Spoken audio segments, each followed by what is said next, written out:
अस्सलामुअलैकुम class, this is Mohammad Hashim Zia and you guys are watching Mathflix by Hashim Zia. बेटा आज की क्लास के अंदर हम लोग नस्ट के पास पेपर्स के मजीद एमसीक्यूज को सॉल्व करेंगे। अगर आप में से कोई भी स्टूडेंट फर्स्ट टाइम इस लेक्चर सीरीज को देख रहा है या इस लेक्चर को देखने देखने के लिए बैठा है तो बेटा एक चीज जहन में रखिएगा, अभी तक मैं नस्ट के मोर देन 4000 एमसीक्यूज को ऑलरेडी सॉल्व करवा चुका हूं। याद रखिएगा नस्ट के टेस्ट के अंदर आपके टोटल जो एमसीक्यूज आएंगे 200 आएंगे, मगर उन 200 एमसीक्यूज में से 100 एमसीक्यूज आपके मैथमेटिक्स के होते हैं, तो सबसे जो हैवी पोर्शन है बेटा वो मैथ्स का है। तो भाई मेरे बैच में अगर आप हो या पर्टिकुलरली आप यूट्यूब से तैयारी कर रहे हो तो भाई आपने एक चीज का बड़ा ख्याल रखना है कि आपने पास पेपर्स को आपने लाजमी तौर पे गो थ्रू करना है before going towards your NET, before giving your NEST exam. क्योंकि बेटा नस्ट के एग्जाम के अंदर जितने भी क्वेश्चंस आती हैं मेजॉरिटी पास पेपर बेस्ड होते हैं, और इसका सबसे ज्यादा बेहतर आइडिया मुझे नस्ट के नेट नंबर 1 2025 के बाद भी हुआ, नस्ट के नेट 4 नेट 3 नेट 2 नेट 1 2024 के बाद भी हुआ कि भाई मेरे जितने भी लेक्चर्स से नस्ट के पास पेपर्स के ऊपर वो तमाम बच्चे जिन्होंने इन लेक्चर्स को कवर किया था उनका स्कोर 150 प्लस का था।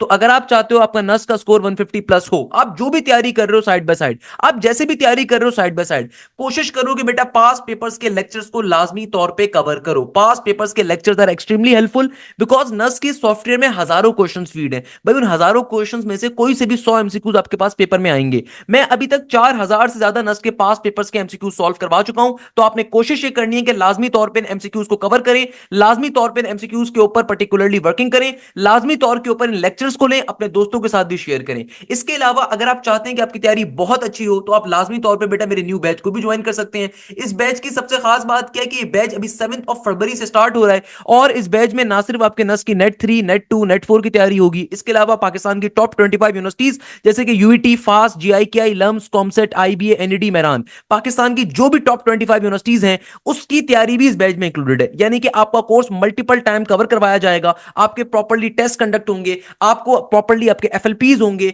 आपको कंप्लीट कोर्स की रिकॉर्डिंग भी स्टार्टिंग के अंदर ही मेरे पोर्टल के थ्रू मिल जाएगी। इसके अलावा आपके प्रॉपर्ली टेस्टिंग सिस्टम के अंदर टेस्ट होते हैं, इसके अलावा आपकी प्रॉपर्ली लाइव डाउट क्लासेस होती हैं, आपको एक एक चीज मटेरियल वगैरह हम खुद प्रोवाइड करते हैं। तो बेटा मेरा न्यू बैच जो स्टार्ट हो रहा है 7 फरवरी से हो रहा है, सबसे बड़ा फायदा जो बैच के बच्चों को मिलता है वो ये होता है कि भाई मैं जितने भी पास पेपर्स के लेक्चर्स करवाता हूं, मैं क्यों करवाता हूं, मुझे बड़ा मजा आता है क्योंकि भाई इसमें जो भी क्वेश्चंस होते हैं इन क्वेश्चंस को मैं अपने लेक्चर्स के अंदर इस्तेमाल करता हूं। तो मेरे जो बैच के बच्चे होते हैं उन्होंने 90% क्वेश्चन तो क्लासेस में कवर किए हुए होते हैं, क्योंकि मैं क्लास के साथ ही आपको एक एक चीज पढ़ा रहा होता हूं, कवर करवा रहा होता हूं। इसके अलावा टॉपिकल पास पेपर्स वगैरह मैं आपको खुद से प्रोवाइड करता हूं अपने बैच के बच्चों को, तो आपने इसका बड़ा ख्याल रखना है। तो लाजमी तौर पर आप न्यू बैच को ज्वाइन कर सकते हैं। बैच 7 फरवरी से मेरा स्टार्ट हो रहा है, तो आई होप कि आपसे मुलाकात इंशाल्लाह ताला बैच की क्लास के अंदर हो।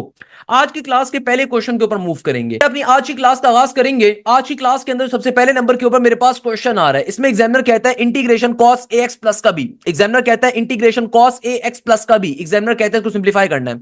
अब देखो integration cos A x plus के बी को हम सिंप्लीफाई कैसे करें, जहन में क्वेश्चन आता है सर ये कैसे सॉल्व होगा। बेटा देखो इंटीग्रेशन की एक बुनियादी लॉजिक है, अक्सर बच्चों को इंटीग्रेशन जो मुश्किल लगती है वो इसलिए लगती है कि उन्हें इंटीग्रेशन के रूल्स एंड रेगुलेशन नहीं पता होते। बेटा इंटीग्रेशन का बेसिक रूल है कि इंटीग्रेशन दुनिया में आप किसी भी फंक्शन पे अप्लाई करोगे, याद रखिएगा उस फंक्शन का बाहर डेरिवेटिव होना कंपलसरी है।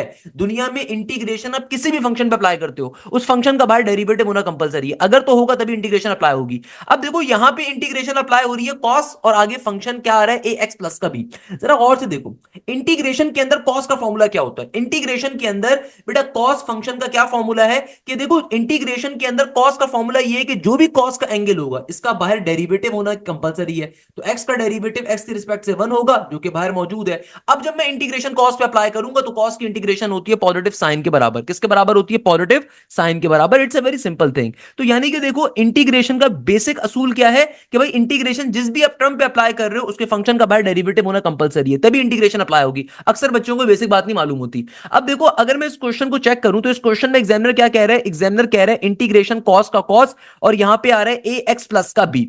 तो बेटा देखो यहां पे सिंपल सी लॉजिक ये बनती है कि भाई मेरे पास यहां पे एंगल क्या है ए एक्स प्लस बी, तो भाई बाहर क्या होना चाहिए ए एक्स प्लस बी का डेरिवेटिव। तो अब आप खुद सोचो मेरे पास अगर ए एक्स प्लस बी लिखा हुआ है इसका डेरिवेटिव क्या होगा, देखो ए एक्स का डेरिवेटिव क्या होगा ए के बराबर, सही है, और बी का डेरिवेटिव क्या होगा, बी चूंकि कांस्टेंट है उसका डेरिवेटिव 0 हो गया। ए भी ऑल्दो कांस्टेंट है, मगर whenever the constant is coming in a product form with a function, कभी भी कांस्टेंट अगर किसी फंक्शन के साथ प्रोडक्ट की फॉर्म में होता है तो कांस्टेंट पहले लिखा जाता है, फंक्शन का डेरिवेटिव क्या हो जाएगा 1 के बराबर, और b का डेरिवेटिव क्या हो जाएगा सिंपल वे में 0 के बराबर। तो मेरे पास simple a x plus b का डेरिवेटिव क्या हो जाएगा, ये हो जाएगा स्मॉल a के बराबर। तो यानी कि देखो बाहर a x प्लस b का डेरिवेटिव स्मॉल a होना चाहिए था, अभी चूंकि नहीं मौजूद तो आप डायरेक्टली इंटीग्रेशन को अप्लाई ही नहीं कर सकते हो। तब आप कैसे सॉल्व करोगे इस क्वेश्चन को? तो भाई इस क्वेश्चन को कैसे सॉल्व करेंगे, सिंपल तरीके से a से मल्टीप्लाई a से डिवाइड, तो ये बन गया इंटीग्रेशन का इंटीग्रेशन, कॉस का कॉस, यहां पर आ गया a x प्लस का b, और मेरे पास a से मल्टीप्लाई a से डिवाइड करवा दिया, तो फाइनली मेरे पास मेरे एंगल का डेरिवेटिव आ गया। देखो कैसे सॉल्व किया, दोबारा समझो। कभी भी दुनिया के अंदर अगर आप किसी भी फंक्शन पे इंटीग्रेशन को अप्लाई करवाते हो, कभी भी दुनिया में अगर आप किसी फंक्शन के ऊपर इंटीग्रेशन को अप्लाई करवाते हो, तो इंटीग्रेशन जब कभी आप फंक्शन पे अप्लाई करते हो, फंक्शन का बाहर डेरिवेटिव होना कंपलसरी है। तो अभी चूंकि ax प्लस b का बाहर डेरिवेटिव नहीं मौजूद था, तो हमें क्या करना पड़ गया, हमने कांस्टेंट टर्म को मल्टीप्लाई डिवाइड करके लेकर आ गए। अब जब लेकर आ गए तो अब फाइनली इंटीग्रेशन को अप्लाई करवाएंगे। तो बाहर वाला 1/a एरिडिस का एरिडिस, कॉस का इंटीग्रेशन में फॉर्मूला क्या होगा, पॉजिटिव का साइन, कॉस का इंटीग्रेशन में फॉर्मूला क्या होता है, पॉजिटिव का साइन, और जो भी ये एंगल आ रहा है ना, जो कॉस का एंगल है, वो एज इट इज साइन के साथ आ जाएगा, जो भी कॉस का एंगल है वो एज इट इज साइन के साथ आ जाएगा, प्लस किसी के साथ मेरा आंसर आ गया। तो the correct answer should be option number A for apple is the correct answer. Simple way में क्वेश्चन सॉल्व हो गया। याद रखिएगा, लोगों को इंटीग्रेशन मुश्किल इसलिए लगती है क्योंकि वो इंटीग्रेशन के रूल्स नहीं पढ़ते। इंटीग्रेशन के बुनियादी रूल्स हैं कि कभी भी किसी भी टर्म पे इंटीग्रेशन अप्लाई कर रहे हो, उस टर्म का बाहर डेरिवेटिव होना कंपलसरी है। अब देखो यहां पे अगर कॉस एंगल पे इंटीग्रेशन अप्लाई कर रहा हूं, तो एंगल का बाहर डेरिवेटिव होना कंपलसरी है। अगर तो होगा तब मैं फाइनली इंटीग्रेशन का कॉस का फॉर्मूला अप्लाई करूंगा, जो कि पॉजिटिव साइन के बराबर है। इस तरीके से क्वेश्चन क्या हो जाएगा, मेरा सॉल्व हो जाएगा। Next question is a very interesting question. Examiner आपसे कहता है, और इस क्वेश्चन में एग्जामिनर आपसे कहता है the equation of the ellipse in the standard form is dash. अब देखो भाई, इलिप्स की मेरे पास कंडीशन क्या होती है, इलिप्स के अंदर हमारे ये बात मालूम है, हमेशा याद रखिएगा, इलिप्स की बुनियादी कंडीशन ये होती है कि इलिप्स के क्वेश्चन के अंदर या इलिप्स की इक्वेशन के अंदर आपके पास एक्स स्क्वायर वाई स्क्वायर दोनों का होना कंपलसरी है। दूसरे नंबर के ऊपर एक्स स्क्वायर वाई स्क्वायर दोनों का पॉजिटिव होना कंपलसरी है। तीसरी कंडीशन क्या होती है कि एक्स स्क्वायर वाई स्क्वायर के जो भी कोफिशिएंट्स होंगे उनका डिफरेंट होना कंपलसरी है। अगर सिमिलर होंगे तो सर्कल बन जाता है। ये बड़ी बुनियादी सी ट्रिक्स होती हैं जो कि मैं लाजमी तौर पे कॉनिक सेक्शन में अपने बच्चों को पढ़ाता हूं। तो भैया देखो, एग्जामिनर कह रहा है इक्वेशन ऑफ द इलिप्स बताओ। तो पहली वाली अगर ऑप्शन को आप देखो, यहां पे बीच में नेगेटिव साइन आ रहा है, तो ये तो ऑब्वियसली नहीं हो सकता। दूसरे ऑप्शन में देखो, x square divided by a square plus का y square divided by b square equal to 1, तो ये करेक्ट ऑप्शन हो सकता है। तीसरे ऑप्शन के अंदर again x square by a square minus का b square by y square, ये तो अलग ही इक्वेशन आ रही है माशाल्लाह से। तो खाली करेक्ट ऑप्शन कौन सा है, ऑप्शन नंबर बी। तो B for balloon, B for banana is the correct answer. Simple तरीके से क्वेश्चन क्या हो गया बेटा, हमारा सॉल्व हो गया। यही चीज आपसे इस क्वेश्चन में क्या पूछी हुई थी, एग्जामिनर ने पूछी हुई थी। अच्छा भाई, नेक्स्ट क्वेश्चन में एग्जामिनर कह रहा है in a conic the fix point is called circle, focus, parabola, none of these. Point के बारे में पूछ रहे, सर्कल पॉइंट कहां से हो गया, ऑल्दो पॉइंट सर्कल होता है but it is a circle यार। Parabola is something different, focus is something जो कि फिक्स पॉइंट के तौर पे काउंट होता है। देखो इस क्वेश्चन में एग्जामिनर मासूमियत से क्या कह रहा है, एग्जामिनर मासूमियत से कह रहा है कि भाई तुम्हारे पास ये कॉनिक सेक्शन के अंदर फिक्स पॉइंट बताओ किसे कहते हैं। अब देखो फिक्स पॉइंट क्या होता है, हमारे पास हमेशा फोकस को कहा जाता है फिक्स पॉइंट, क्योंकि फोकस क्या होता है, पैराबोला हो गया, हाइपरबोला हो गया, एलिप्स हो गया, इन सब में फिक्स पॉइंट जो होता है उसको हम क्या कहते हैं, फोकस कहते हैं। तो correct answer should be option number B, B for banana is the correct answer. Simple way में क्वेश्चन सॉल्व हो गया। नेक्स्ट क्वेश्चन के ऊपर मूव करें, अगेन इंटीग्रेशन का क्वेश्चन। भाई इंटीग्रेशन से पूरा पेपर भरा हुआ आएगा आपके पास, ट्रिगोनोमेट्री हो गया, इंटीग्रेशन हो गया एंड सो ऑन। एग्जामिनर इस क्वेश्चन में कहता है integration 1 divided by 1 minus sine square x इसके बराबर होगा। अब देखो बहुत सारे बच्चे इस क्वेश्चन में क्या हो जाएंगे, कंफ्यूज, क्योंकि भैया आप लोगों को मैंने एक बात बहुत कैटेगोरिकल वे में बताई है।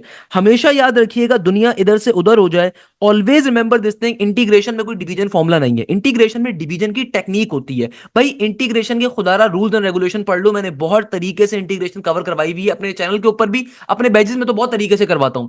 तो भाई इंटीग्रेशन की बेसिक रूल क्या है, इंटीग्रेशन में कोई डिवीजन फॉर्मूला नहीं है, पार्शियल फ्रैक्शन अलजेब्रा का डिवीजन मेथड है, और वो मेथड है, वो इंटीग्रेशन का फॉर्मूला नहीं है। Same goes for the by parts, it is a method of multiplying, it is not a direct multiplication formula. तो इंटीग्रेशन में ना तो मल्टीप्लिकेशन फॉर्मूला ना डिवीजन फॉर्मूला है। अब कैसे सॉल्व करें इसको, देखो लॉजिकली सोचो। आपको क्या गिवन है, आपको एग्जामिनर कह रहे हैं integration 1 divided by 1 minus sine square angle. हमें ये बात मालूम है कि पाइथागोरस साहब ने मरने से पहले क्या कहा था, पाइथागोरस साहब ने कहा था साइन स्क्वायर एंगल प्लस का कॉस स्क्वायर एंगल किसके बराबर है, 1 के।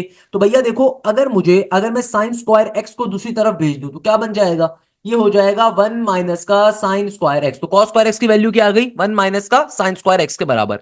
अब देखो भाई, अगर मुझे इसे सिंप्लीफाई करना है, मुझे इसे सॉल्व करना है, तो कैसे करूंगा? नीचे आ गया 1 / 1 - का साइन स्क्वायर एक्स किसके बराबर है? ये बराबर है कॉस स्क्वायर एक्स के इंटू डीएक्स का डीएक्स। हमें ये बात भी मालूम है कि दुनिया में 1/cos क्या होता है। देखो 1 / cos किसे कहा जाता है? 1 / cos कहा जाता है दुनिया में सेक को। 1 / cos किसे कहा जाता है दुनिया के अंदर? ये कहा जाता है सेक को। तो 1/cos किसके बराबर आ जाएगा? ये आ जाएगा सिंपल तरीके से sec square x into dx का डीएक्स। तो यानी कि इंटीग्रेशन किस पे अप्लाई हो रही है मेरे पास? सेक स्क्वायर एक्स के ऊपर। इंटीग्रेशन किस पे अप्लाई हो रही है? सेक स्क्वायर एक्स के ऊपर। क्योंकि देखो ना भैया, 1/cos स्क्वायर बन रहा है, तो 1/cos क्या होता है? सेक स्क्वायर होता है। यानी कि 1/cos क्या होता है? सेक होता है। तो चूंकि 1/cos स्क्वायर है तो सेक स्क्वायर एक्स बन गया। अब हमें ये बात मालूम है कि इंटीग्रेशन में सेक स्क्वायर का फॉर्मूला होता है। बिल्कुल होता है। सेक स्क्वायर एक्स का इंटीग्रेशन में क्या फॉर्मूला होता है? सिंपल तरीके से टेंजन एक्स के बराबर। तो टेंजन एक्स प्लस का सी मेरा करेक्ट आंसर आ जाएगा। So the correct answer should be option number C. C for cat. Cat माने बिल्ला इज द करेक्ट आंसर। इस तरीके से क्वेश्चन क्या हो गया बेटा? आपका सॉल्व हो गया। That's the logic here. अच्छा भाई, अब देखो हमारे पास जो नेक्स्ट क्वेश्चन आ रहा है ना, ये क्वेश्चन आ रहा है हमारे पास integration x into sine x into dx. Again one of the most important question. Remember this thing भाई, ये क्वेश्चन एक प्रॉपर टाइम सकर है। अगर तो आप एक नॉर्मल स्टूडेंट हो तो मैं आपको एक चीज बहुत कैटेगोरिकल वे में डिफाइन कर देता हूं कि बेटा देखो, अगर तो आप एक नॉर्मल स्टूडेंट हो ना, तो ये क्वेश्चन क्या है? एक प्रॉपर टाइम सकर का क्वेश्चन है। उसके पीछे रीजन ये है कि भाई इस क्वेश्चन के अंदर लॉजिक क्या आ रही है कि इस क्वेश्चन के अंदर एग्जामिनर कह रहा है इंटीग्रेशन अप्लाई करनी है x into sine x into dx के ऊपर। नॉर्मल बच्चे इस क्वेश्चन को सॉल्व करेगा बाय पार्ट्स के ऊपर, क्योंकि भैया इंटीग्रेशन बाय पार्ट्स क्या है? इंटीग्रेशन के अंदर दो फंक्शंस को मल्टीप्लाई करने का एक मेथड होता है। अक्सर बच्चे इस क्वेश्चन को बाय पार्ट्स पे सॉल्व करने के ऊपर जाएंगे और अपना टाइम वेस्ट करेंगे। ऑन दी अदर हैंड, वो तमाम बच्चे जो मेरे बैच के बैठे हुए हैं ना, वो जेर लब मुस्कुरा रहे होंगे, क्योंकि मैंने इस क्वेश्चन को सॉल्व करने की एक ट्रिक सिखाई थी। देखो भाई, हमें ये बात मालूम है कि इंटीग्रेशन के अंदर हम अप्लाई करते हैं एक मेथड जिसका नाम होता है लियाटे मेथड, या फिर अक्सर लोग उसको आइलाटे मेथड भी कहते हैं। तो आपने सबसे पहले देखना क्या है कि देखो हमारे पास इंटीग्रेशन अप्लाई किसके ऊपर हो रही है? X into sine x into dx के ऊपर हमारी इंटीग्रेशन अप्लाई हो रही है। आपने सबसे पहले नंबर के ऊपर देखना है कि भाई आपका u कौन सा है, आपका v कौन सा है। हमेशा याद रखिएगा, अकॉर्डिंग टू द लियाटे मेथड हमारे पास जो भी अलजेब्रिक फंक्शन होता है ना, उसको हम क्या कहते हैं? u कहते हैं। और जो हमारा ट्रिगोनोमेट्रिक पार्ट होता है उसको हम क्या कहते हैं? v कहते हैं। हमें ये बात मालूम है, अकॉर्डिंग टू द लियाटे मेथड हमारे पास लियाटे मेथड, मैं लिख भी देता हूं भाई, मैं इसको लिख भी देता हूं अकॉर्डिंग टू द लियाटे मेथड, कि देखो हमारे पास अलजबरा का ए क्या आ रहा है? पहले आ रहा है। तो जो वैल्यू पहले आ रही है वो आपका यू कंसीडर होगा, जो बाद में आ रही है वो आपका वी कंसीडर होगा। तो भाई अकॉर्डिंग टू द लियाटे मेथड हमारे पास जो अलजेब्रिक टर्म चूंकि पहले आ रही है, तो हमने इसे क्या कर देना है? हमने इसे अपना यू कंसीडर कर देना है। क्लियर है भैया? अब हम करेंगे क्या? अब हम लोग यहां पे एक सिंपल सा काम करेंगे शॉर्टकट का, कि भाई आपने जो u वाला फंक्शन है ना उसका डेरिवेटिव लेना है, और जो आपका v वाला फंक्शन है आपने उसके ऊपर इंटीग्रेशन लेना है। तो भाई देखो, u वाला फंक्शन क्या है मेरे पास? x के बराबर। मैं क्या करूंगा? इसका एक दफा डेरिवेटिव ले लूंगा। तो x का डेरिवेटिव x के रिस्पेक्ट से क्या हो जाएगा? 1 के बराबर। फिर आप क्या करोगे? फिर आप एक दफा इसका अगेन डेरिवेटिव लोगे तो ये बन गया 0 के बराबर। क्लियर है? आपने करना क्या है, आप उस वक्त तक डेरिवेटिव लेते रहोगे जब तक कि 0 नहीं हो जाएगा। तो आपने एक दफा डेरिवेटिव लिया, 1 बन गया, फिर एक और दफा 1 का जब डेरिवेटिव लोगे 0 बन गया। और ये जो दूसरा वाला फंक्शन है इसके ऊपर इंटीग्रेशन को अप्लाई करूंगा। साइन एक्स की इंटीग्रेशन क्या होती है? नेगेटिव का कॉस एक्स के बराबर। और फिर जब मैं नेगेटिव के कॉस की इंटीग्रेशन लूंगा तो नेगेटिव एरिट आ गया। कॉस एक्स की इंटीग्रेशन क्या होती है? पॉजिटिव के साइन के बराबर। अब आपने करना क्या है? सिंपल तरीके से इस तरह की लाइंस को ड्रॉ कर दो। इस तरह की लाइंस को ड्रॉ कर दो, डायगोनल लाइंस को।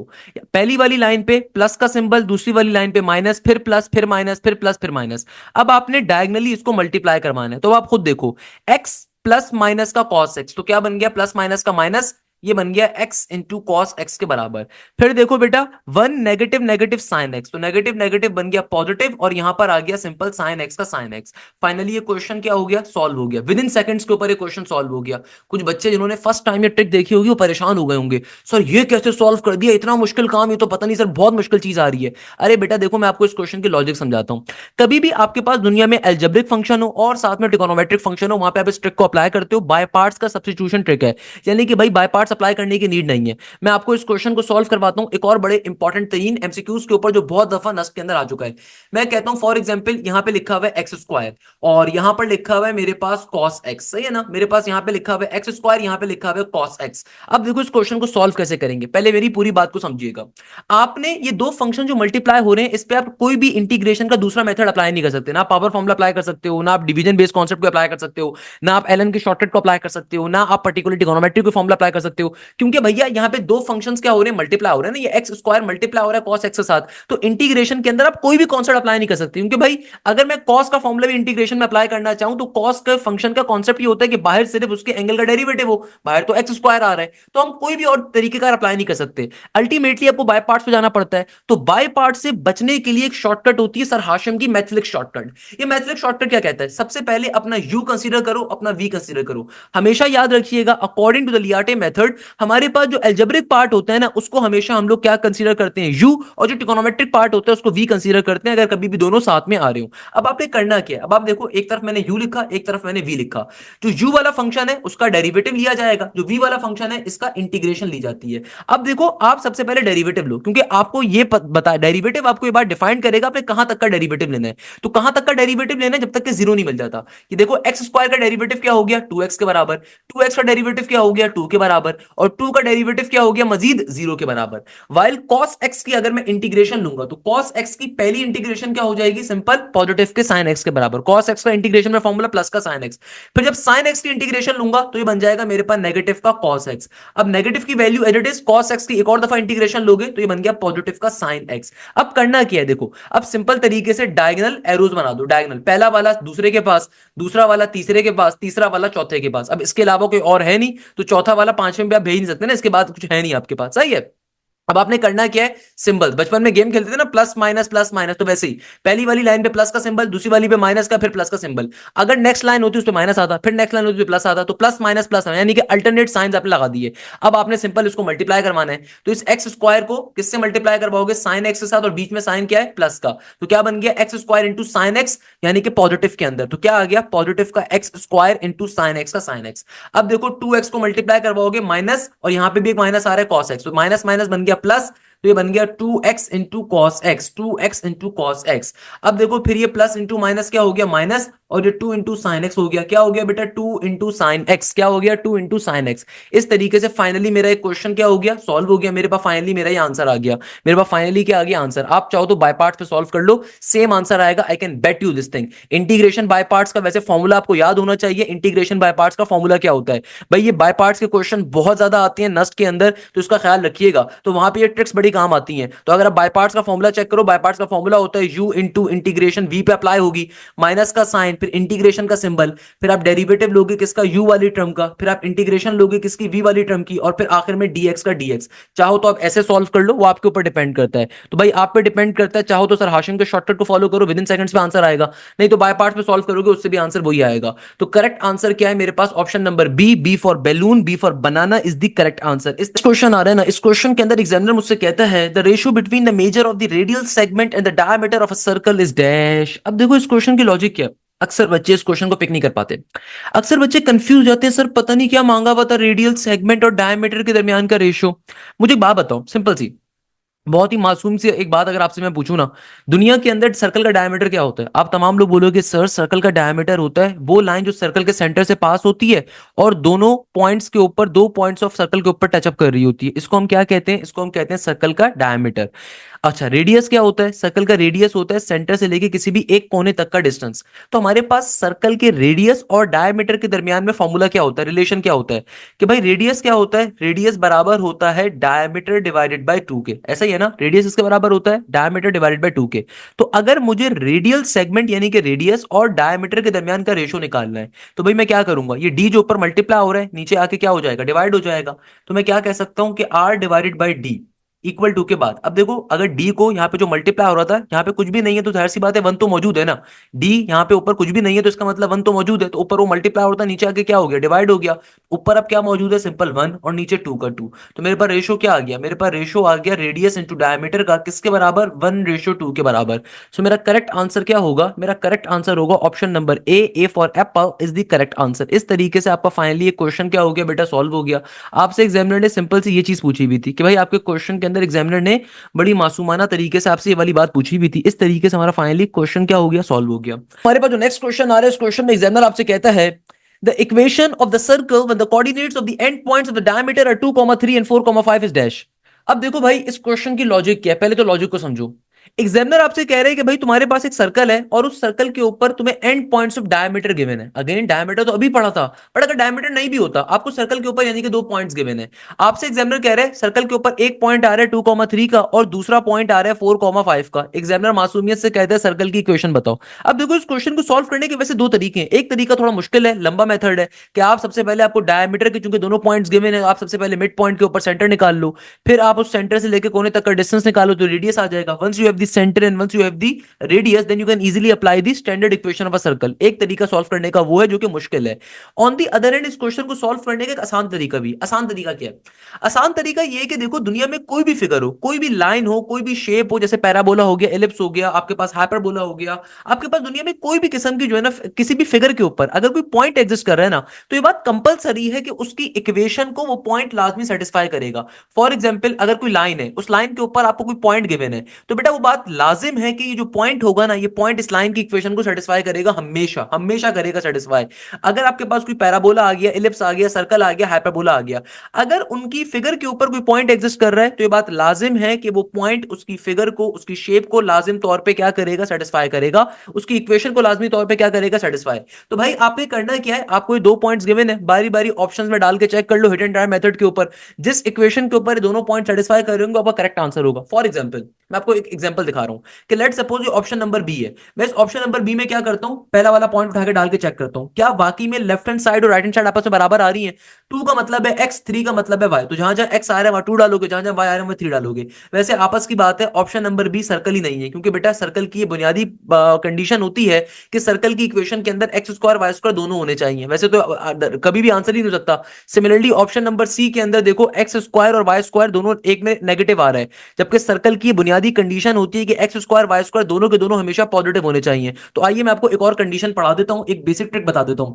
सर्कल की इक्वेशन की कंडीशन क्या होती है कि सर्कल की इक्वेशन के अंदर हमेशा एक्स स्क्वायर भी होगा, वाई स्क्वायर भी होगा, और इन दोनों का हमेशा पॉजिटिव में होना कंपलसरी है, यानी कि सिमिलर साइंस का होना कंपलसरी है। इनके जो कोफिशिएंट्स होंगे वो भी हमेशा क्या होंगे, सिमिलर होंगे। इनके जो कोफिशिएंट्स होंगे बेटा वो भी हमेशा क्या होंगे, सेम होंगे। तीसरी सबसे इंपॉर्टेंट बात, दोनों के दोनों हमेशा पॉजिटिव होने चाहिए, यानी कि सेम साइंस का होना चाहिए। तो सर्कल की इक्वेशन की बुनियादी कंडीशन ये होती है कि एक्स स्क्वायर वाई स्क्वायर दोनों का होना चाहिए। अब देखो ऑप्शन नंबर बी में एक्स स्क्वायर तो आ रहा है, वाई स्क्वायर नहीं आ रहा है, इसका मतलब कभी भी सर्कल की इक्वेशन नहीं हो सकती। जबकि ऑप्शन नंबर सी में अगर आप देखो तो एक्स स्क्वायर वाई स्क्वायर के अंदर से दोनों के साइंस डिफरेंट है, एक्स स्क्वायर पॉजिटिव है, वाई स्क्वायर नेगेटिव है, तो ये भी कभी भी सर्कल की इक्वेशन नहीं हो सकती। तो वैसे ही पता चल गया, मतलब वैसे ही मुझे आंसर पता चल गया, खाली ऑप्शन नंबर ए बच रहा है या ऑप्शन नंबर डी बच रहा है, नन ऑफ दीज। तो option number a most probably मेरा आंसर होगा, मगर फिर भी मैं चेक कर लेता हूं इसको कैसे, वो भी हिट एंड ट्राई मेथड पे कर लेंगे। मगर देखो बुनियादी कंडीशंस आपके जहन में क्लियर होनी चाहिए, शॉर्टकट्स, कि देखो सर्कल की इक्वेशन की बुनियादी कंडीशन क्या होती है कि सर्कल की इक्वेशन के अंदर एक्स स्क्वायर भी हमेशा होगा, वाई स्क्वायर भी हमेशा होगा, दोनों के दोनों ना सिर्फ पॉजिटिव होंगे यानी कि सिमिलर साइंस होंगे, बल्कि दोनों के हमेशा कोफिशिएंट्स भी सिमिलर होंगे। ये बहुत इंपॉर्टेंट तीन कंडीशंस हैं जिनका हमने हमेशा ख्याल रखना है। सही है। अब मेरे पास खाली ऑप्शन नंबर ए बचता है, तो उसको चेक कर लेते हैं। तो भाई पहले वाले पॉइंट को अगर मैं इक्वेशन नंबर ए में प्लॉट करता हूं, तो भैया 2,3 को अगर मैं इक्वेशन ए में डालता हूं तो 2 का स्क्वायर क्या बन गया 4, और वाई स्क्वायर यानी कि 3 का स्क्वायर बन गया 9, माइनस का 6 इंटू 2, 6 2 क्या होता है बेटा 12 के बराबर होता है। फिर आगे क्या हो जाएगा, माइनस का 8y, माइनस का 8y, तो 8 3 इज 24, प्लस का 23 इक्वल टू 0। तो इसको चेक कर लेते हैं बेटा, 4 प्लस का 9 क्या हो जाएगा 13 के बराबर, 13 में से अगर 12 निकालूंगा तो प्लस का 1 बचेगा। सही है। माइनस का 24 प्लस का 23, माइनस का 24 प्लस का 23, माइनस का 1 बचा, तो देखो +1 -1 0 इज इक्वल टू 0 आ गया।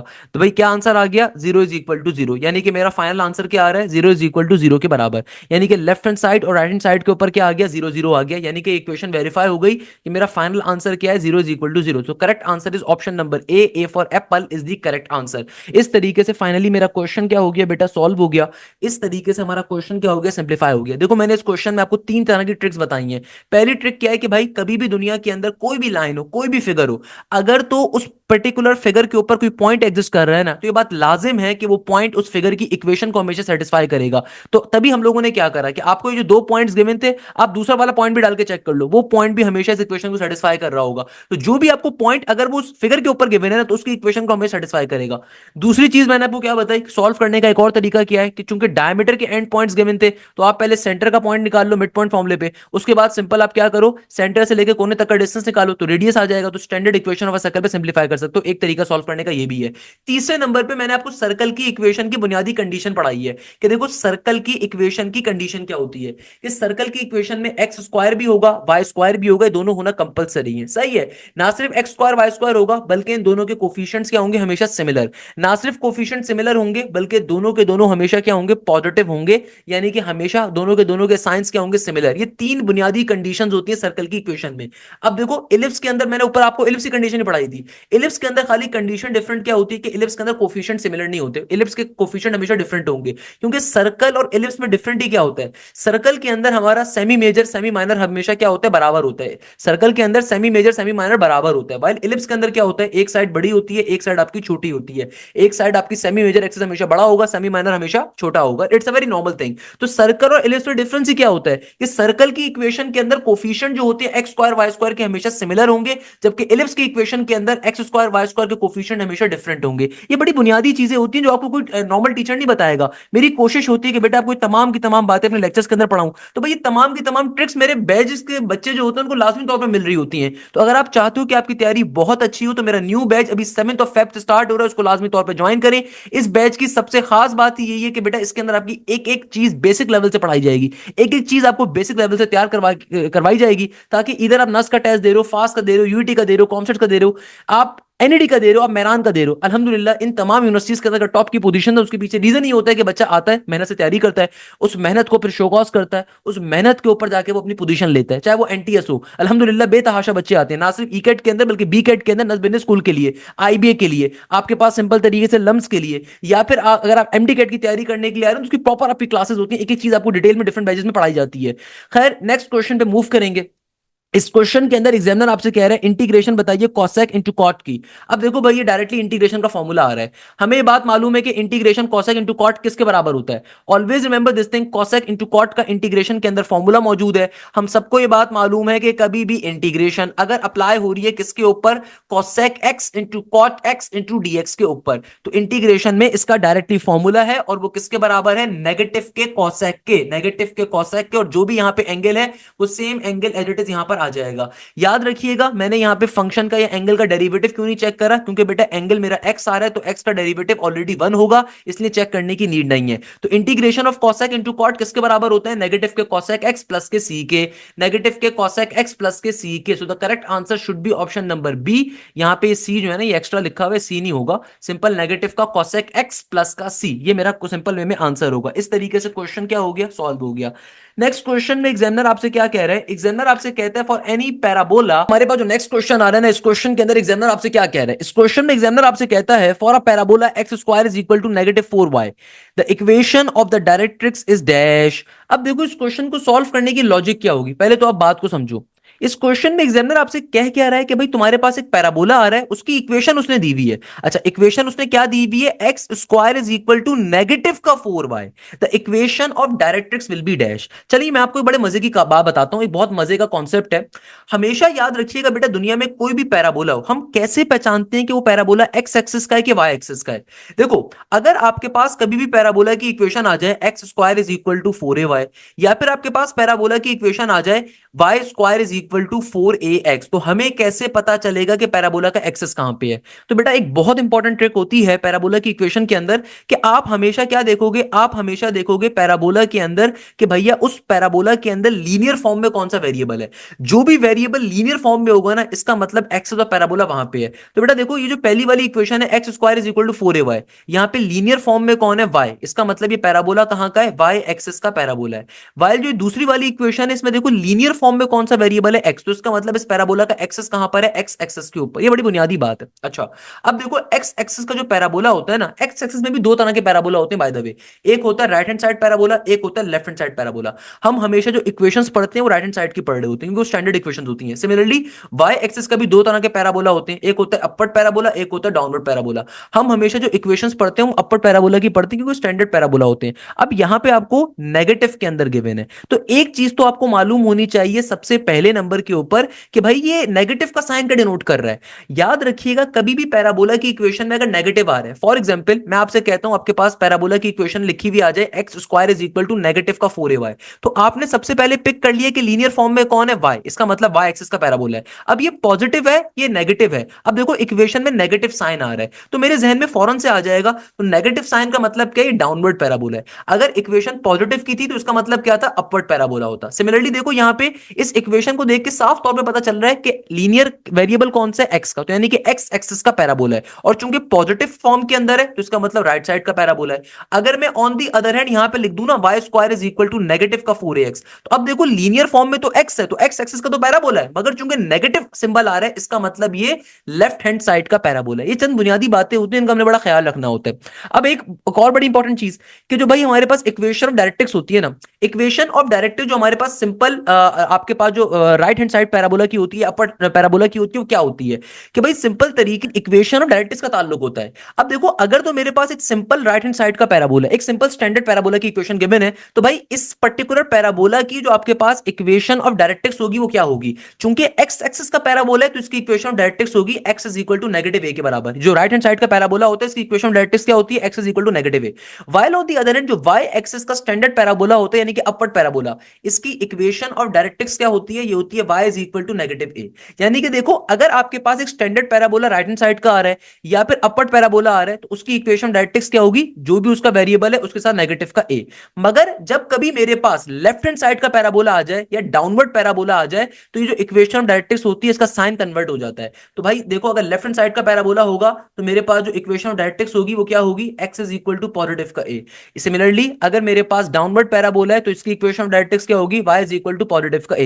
ये सारी बातें मैंने आपको क्यों बताई, अब आपको मैंने बेटा मल्टीपल एमसीक्यूज यहाँ पे आपको कवर करवाए हैं बेसिक ट्रिक्स के साथ। अब देखो ये सारी बातें मैंने इसलिए बताई कि क्वेश्चन आपसे पूछा हुआ यही था, एग्जामिनर आपसे कह रहा है तुम्हारे पास एक पैराबोला आ रहा है उसकी इक्वेशन आ रही है x square is equal to negative का 4y। अब देखो मुझे ये बात मालूम है कि लीनियर फॉर्म में अगर y आ रहा है तो y एक्सिस का पैराबोला है, नेगेटिव का सिंबल आ रहा है तो इसका मतलब डाउनवर्ड पैराबोला है। तो भाई मुझे ये बात मालूम है कि ओरिजिनल इक्वेशन क्या होती है डाउनवर्ड पैराबोला की, ओरिजिनल इक्वेशन होती है नेगेटिव का 4ay। ऐसा ही है ना बेटा, हमारे पास जो डाउनवर्ड पैराबोला होता है उसकी ओरिजिनल इक्वेशन ये होती है। और मुझे ये बात मालूम है कि जो ओरिजिनल पैराबोला होगा यानी कि जो मेरे पास ओरिजिनल डाउनवर्ड पैराबोला की इक्वेशन है उसके अंदर हमारे पास सिंपल तरीके से जो इक्वेशन ऑफ डायरेक्ट्रिक्स होगी वो क्या होगी, वो होगी simple y is equal to positive के a के बराबर। किसके बराबर होगी, y is equal to positive a के बराबर, डाउनवर्ड पैराबोला है ना तो y is equal to positive a होगी। अब देखो यहां पे तो सर क्या होगा आंसर, सर यहां पे तो a ही नहीं गिवन ओरिजिनल इक्वेशन में। अरे भाई तो a निकाल लो ना, अगर आप इस इक्वेशन को इसकी ओरिजिनल इक्वेशन से कंपेयर करवाओगे तो a की वैल्यू क्या है, 1 के बराबर है। कैसे कि भाई -4 के सामने -4 है, y के सामने y है तो a के सामने कुछ भी नहीं है तो a की वैल्यू क्या है, 1 के बराबर है। भाई अगर आप इन दोनों इक्वेशन को कंपेयर करवाते हो तो नेगेटिव के 4a y के सामने नेगेटिव का 4y पड़ता है, नेगेटिव से नेगेटिव कट गया, 4 से 4 कट गया, y से y कट गया तो a की वैल्यू क्या आ गई, 1 के बराबर। ऑल्दो एग्जामिनर ने a पूछा हुआ नहीं था बट a की वैल्यू निकालना सिंपल है, कंपैरिजन पे 1 के बराबर होगी। तो आपके पास इसकी इस पर्टिकुलर पैराबोला की सिंपल इक्वेशन ऑफ डायरेक्ट्रिक्स पूछी भी थी जो कि क्या होगी, y is equal to plus a। तो the option number A is correct. मैं चाहता तो मैं डायरेक्टली भी आपको बता सकता था मगर डायरेक्टली बताने में कॉन्सेप्ट ही क्लियर नहीं होता, आपको समझ में नहीं आता y is equal to a आया कैसे है। तो भाई कैसे आया है दोबारा समझ लो, हमारे पास जो भी डाउनवर्ड पैराबोला होता है उसका इक्वेशन ऑफ डायरेक्ट्रिक्स क्या होता है, y is equal to plus a के बराबर। तो भाई ये भी देखो ना डाउनवर्ड पैराबोला ही आ रहा है तो इसका भी इक्वेशन ऑफ डायरेक्ट्रिक्स क्या होगी, इसकी इक्वेशन ऑफ डायरेक्ट्रिक्स होगी y is equal to positive a के बराबर। चूंकि इस इक्वेशन में a गिवन नहीं है तो आप इस इक्वेशन को इसकी ओरिजिनल इक्वेशन से अगर कंपेयर करवाओ तो a की वैल्यू क्या है, 1 के बराबर। तो ओरिजिनल इक्वेशन ऑफ डायरेक्ट्रिक्स क्या होगी, y इज इक्वल टू 1, मगर चूंकि क्वेश्चन में y is equal to 1 given नहीं है तो y is equal to plus a मेरा करेक्ट आंसर होगा। That's the logic of this particular question. इस तरीके से क्वेश्चन क्या हो गया सॉल्व। भाई ये छोटी छोटी ट्रिक्स होती हैं जो आपको कोई टीचर नहीं बताएगा, ये विद इन सेकंड से सॉल्व करने वाला क्वेश्चन है। मैंने आपको खाली पूरा बैकग्राउंड इसलिए एक्सप्लेन करा ताकि आपको बात समझ में आ जाए। खैर नेक्स्ट वेरी इंटरेस्टिंग क्वेश्चन, इस क्वेश्चन में एग्जामिनर आपसे कह रहा है integration x square divided bye 1 minus का 2x क्यूब इंटू dx। बेटा एक चीज अपने जहन में रखिएगा, इंटीग्रेशन के क्वेश्चन बेतहाशा पेपर में आते हैं। ऑल्दो मेरी कोशिश होती है जब मैं टॉप 10 एमसीक्यूज के लेक्चर्स को लूं तो मैं बड़ी म्याना रिव्यू का अख्तियार करूं, मगर मैं कभी कभार इतना मजबूर हो जाता हूं कि कुछ टॉपिक्स इतने ज्यादा क्वेश्चन पूछे हुए होते हैं, जैसे इंटीग्रेशन हो गया, ट्रिगोनोमेट्री हो गया, कॉनिक्स हो गया, कि मैं रोक नहीं सकता अपने आप को, क्योंकि वो क्वेश्चंस बहुत ज्यादा पेपर में रिपीट हो रहे होते हैं, बहुत ज्यादा पेपर्स के अंदर आ रहे होते हैं। तो इन टॉपिक्स की तैयारी बहुत अच्छे तरीके से करो। अब देखो ये जो क्वेश्चन आ रहा है इसमें एग्जामिनर क्या कह रहा है, एग्जामिनर कह रहा है इंटीग्रेशन अप्लाई हो रही है, ऊपर आ रहा है एक्स स्क्वायर, नीचे डिवीजन में आ रहा है 1 माइनस का 2x क्यूब इंटू dx। अब देखो इसको सॉल्व करने का तरीकेकार क्या है, आपको इंटीग्रेशन का बेसिक रूल मालूम होना चाहिए कि इंटीग्रेशन में कोई डिवीजन फॉर्मूला नहीं है। अगर दो फंक्शंस डिवाइड हो रहे हैं तो हमेशा देखो क्या नीचे वाली टर्म टर्म का ऊपर डेरिवेटिव है? अगर तो है तो simple Allen shortcut formula apply कर दो, और अगर नहीं है तो क्या फॉर्म कर सकते हो उसे? तो आइए चेक कर लेते हैं। भाई नीचे वाला जो मेरे फंक्शन आ रहा है ना, वो क्या आ रहा है? नीचे मेरे पास फंक्शन आ रहा है 1 माइनस का 2x³ तो बेटा नीचे मेरे पास क्या फंक्शन आ रहा है? 1 माइनस का 2x³। इसका डेरिवेटिव क्या होगा? 1 का डेरिवेटिव होता है 0। नेगेटिव के 2x³ का डेरिवेटिव क्या होगा? नेगेटिव के 2x³ का डेरिवेटिव होगा 3 2 6, और यहां पर आ जाएगा एक्स स्क्वायर। यानी कि देखो मेरे पास ऊपर क्या मौजूद होना चाहिए? 1 माइनस 2x³ का डेरिवेटिव, जो कि किसके बराबर है? नेगेटिव के 6x स्क्वायर के। यानी कि मेरे पास जो नीचे फंक्शन आ रहा है, इसका ऊपर क्या डेरिवेटिव होना चाहिए? नेगेटिव का 6x स्क्वायर। अब देखो मेरे पास ऊपर एक्स स्क्वायर तो है, नेगेटिव का 6 नहीं है, तो पहले मल्टीप्लाई डिवाइड करवा के लाना पड़ेगा। तो कैसे लेकर आएंगे? कि भाई सिंपल तरीके से नेगेटिव 6 से डिवाइड करवाया, और सिमिलरली नेगेटिव 6 से मल्टीप्लाई करवाएंगे, ताकि हम मल्टीप्लाई डिवाइड करवा के नीचे वाली टर्म को ऊपर फॉर्म कर सकें। तो बेटा सिंपल तरीके से हम लोगों ने क्या करना है? नेगेटिव 6 से मल्टीप्लाई करवाया, नेगेटिव 6 से डिवाइड करवाया। अब नीचे क्या मौजूद था? वो वाली वैल्यू एज इट इज की एज इट इज लिख दी हम लोगों ने। तो बेटा देखो आपने नीचे वाले फंक्शन का ऊपर फाइनली डेरिवेटिव कंप्लीट करवा लिया। 1 माइनस 2x³ का ऊपर डेरिवेटिव नेगेटिव का 6x स्क्वायर मैंने फाइनली कंप्लीट कर दिया। अब जब मैंने कंप्लीट कर दिया ना, अब मैं फाइनली क्या करूंगा? यहाँ पे इंटीग्रेशन को अप्लाई। चूंकि मैंने नीचे वाली टर्म का ऊपर डेरिवेटिव लेकर आ चुका हूं, तो चूंकि नीचे वाली टर्म का ऊपर डेरिवेटिव आ चुका है, तो अब फाइनली हम लोगों ने यहाँ पे इंटीग्रेशन का एलन शॉर्टकट फॉर्मूला अप्लाई कर देना है। तो नेगेटिव का 1/6 एडिट इसका एडिट। अब चूंकि नीचे वाली टर्म का ऊपर डेरिवेटिव फॉर्म हो चुका है, तो हम लोगों ने क्या करना है? सिंपल एलन को लिखना है, और जो भी नीचे वाली टर्म आ रही है वो एज इट इज क्या बन जाएगी? एलन का फंक्शन बन जाएगी। एज इट इज एलन का क्या बन जाएगी बेटा? एलन का फंक्शन बन जाएगी। तो सिंपल तरीके से प्लस के सी के साथ हमारा क्या आ गया? आंसर आ गया। तो अगर मैं अपने सारे ऑप्शंस को यहाँ पे गौर से देखूं, सो ऑप्शन नंबर ए में तो ऑब्वियसली नहीं पॉसिबल, ऑप्शन नंबर सी में नेगेटिव का 1/6 नहीं मौजूद है, option number B can be correct. अगर तो मेरे टाइपिस्ट ने गलती नहीं करी भी, तो इसका मतलब ऑप्शन नंबर बी करेक्ट होगा। नेगेटिव का साइन मगर यहाँ पे होना चाहिए, मगर चूंकि ऑप्शन नंबर बी में देखो नेगेटिव का साइन नहीं आ रहा ना, तो फिर हम लोग क्या कर सकते हैं? ऑप्शन नंबर डी पे टिक कर सकते हैं, नन ऑफ दीज के ऊपर। क्योंकि भाई ऑप्शन नंबर बी में अगर ऑप्शन नंबर बी करेक्ट होता तो यहाँ पे नेगेटिव का 1/6 होता। तो इनमें से कोई भी ऑप्शन करेक्ट नहीं है, तो करेक्ट आंसर क्या होगा? None of these. अदरवाइज इसको वैसे थोड़ा सा और सिंप्लीफाई भी कर सकते हो। एग्जामिनर कभी कभार आपको घुमा देता है। कैसे? कि देखो हमारे पास एलन की एक प्रॉपर्टी होती है। एलन की प्रॉपर्टी क्या होती है? कभी भी दुनिया के अंदर किसी भी फंक्शन के ऊपर, किसी भी टर्म के ऊपर अगर एलन अप्लाई हो रहा है और उस टर्म के ऊपर कोई पावर एग्जिस्ट करती है, तो एलन की ये प्रॉपर्टी होती है बेटा, वो पावर पहले आ जाती है और एलन सिंपल तरीके से उस फंक्शन पे, उस टर्म पे अप्लाई रहता है। सही है ना? बेसिक कॉन्सेप्ट है। इसका वाइस वर्सा प्रोसीजर क्या होता है? इसका वाइस वर्सा प्रोसीजर ये होता है कि कभी भी कोई टर्म अगर पहले लिखी हुई है एलन से, तो वो पावर के तौर पे जा सकती है। तो सेम काम मैं यहां पे भी वैसे कर सकता था। ये क्या बन जाएगा? एलन का एलन, ये जो नेगेटिव का 1/6 है ना, एज अ पावर बन जाएगी फंक्शन की। तो क्या बन गया? 1 माइनस का 2x³, और इस होल टर्म की पावर पे चली जाएगी। तो ये वाला आंसर भी मेरा हो सकता था, मगर ऑप्शंस के अंदर ये आंसर भी कहीं गिवन नहीं है। तो भाई इस तरीके से हमारे आज की क्लास के टॉप 10 एमसीक्यूज अपने मंतकी अंजाम पे पहुंचते हैं। बेटा मेरी कोशिश ये होती है कि आपको नस के जो मोस्ट इंपॉर्टेंट 3 एमसीक्यूज हैं, सारे के सारे साथ साथ सॉल्व करवाऊं। ये तमाम के तमाम एमसीक्यू जो मैं आपको कवर करवा रहा हूं, these all are from the past papers. कोई 2025 के पेपर्स का है, कोई 2024 का है, कोई 2022 का है।